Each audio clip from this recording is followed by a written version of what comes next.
Rider Mickey.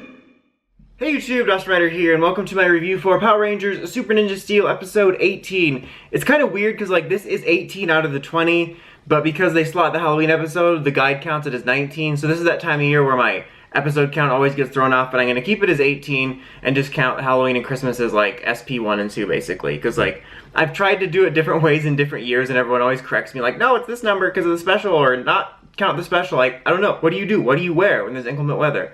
Anyway, so this episode actually I think was one of the better ones because something actually happened. I do have my gripes with some of the way it was handled, but basically it almost started a two-part story arc where there was basically two main things happening and then like a third thing which is going to lead to next week. The two main things were, which apparently the number one most important thing to them was this plot about Preston's Magic Club winds up getting this teacher fired because some shenanigans, and he let them use their room, and so he gets fired and then they try to get him rehired.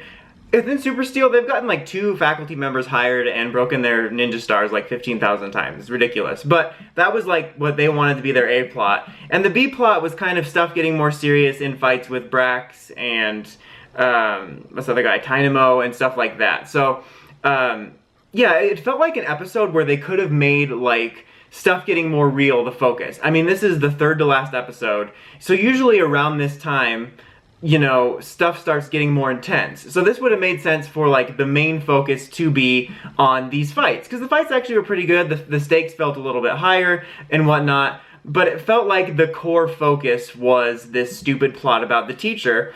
And it's funny because of all Super Ninja Steel, even more so than others, every week is like super like high horse morality stuff, but their like solution to get this guy rehired is to basically frame the principal for a mistake, to teach her that people make mistakes, and they like use their ninja powers for this whole elaborate setup about her falling asleep in the printer and losing her keys. And honestly, they could have done something super simple, like, I don't know, messed up a fax, or they could have done something way simpler than this. Was like way extravagant.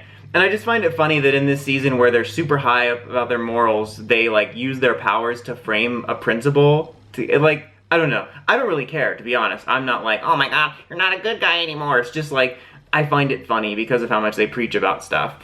But it reminded me of some of my problems with Supercharge, where they would have like this really interesting plot going on, but like that wouldn't be the plot. Like, the filler plot would be their A plot, and then the B plot is like the plot, like the main plot, and that made no sense to me, and I'd never really seen a lot of seasons do that before. I mean, there's a lot of episodes where you'll have like, you know, you'll set up the day in their life, and then whatever's going on with the superhero stuff will interrupt that, but it just feels weird that, and it'll be interesting when I do my Supercharge retrospective pretty soon, because like, they actually did some stuff better, but it's like this weird structure that Supercharge did where they focused on what should have been the afterthought. Like, especially when they're in the middle of these huge conflicts, their star's broken, and they get back and they're like, oh man, my star's broken. Oh, Mick's missing, we can't find him. Oh well, let's just handle this problem about this stupid teacher first. This is the main priority. Not trying to get our star fixed or do this battle or find our missing friend, but this teacher guy. So that bothered me because I think this episode could have been even better if the main focus was just like the fights. Like, if it were me, I would have just had the core of the episode focus on these conflicts, and they're basically just super busy in these intense fights to notice that Mick's missing, and then they notice at the end of the episode, because even at the end of the episode, Mick's still missing. I mean, granted, it's only been a day, but still. He's missing, and they're just sitting there eating lunch, and then all of a sudden they get a fake message from him saying he went to go visit his parents in the Lion Galaxy. So, yeah, that just bothered me. But, you know, there was a little bit more going on with the fights.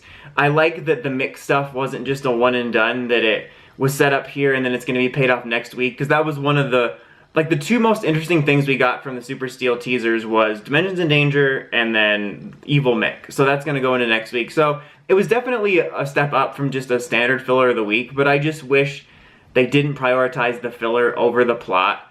That bothers me on any day, but especially when we're 3 from the end, I feel like we should just not even be doing that much filler anymore.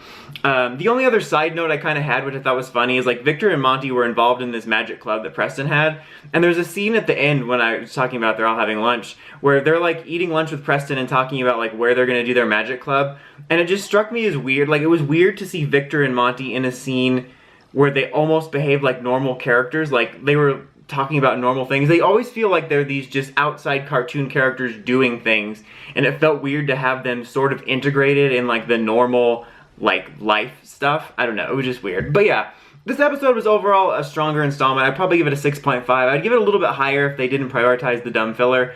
But we only got 2 proper episodes left, so let's hope that next week we don't have like a really dumb episode about fixing a float or something while we're trying to do some finale setup. And then the finale airs on November 10th, I believe it is. That just came out today. And then we have the Christmas episode, and then we're donezo. Our sentence done, and we can move on. But anyway, that's about it. Until next time, don't forget to like, comment, subscribe. And of course, don't forget to climb the steps and ring that bell to get the notifications for all my videos. Until next time, Dawson Ryder, signing out.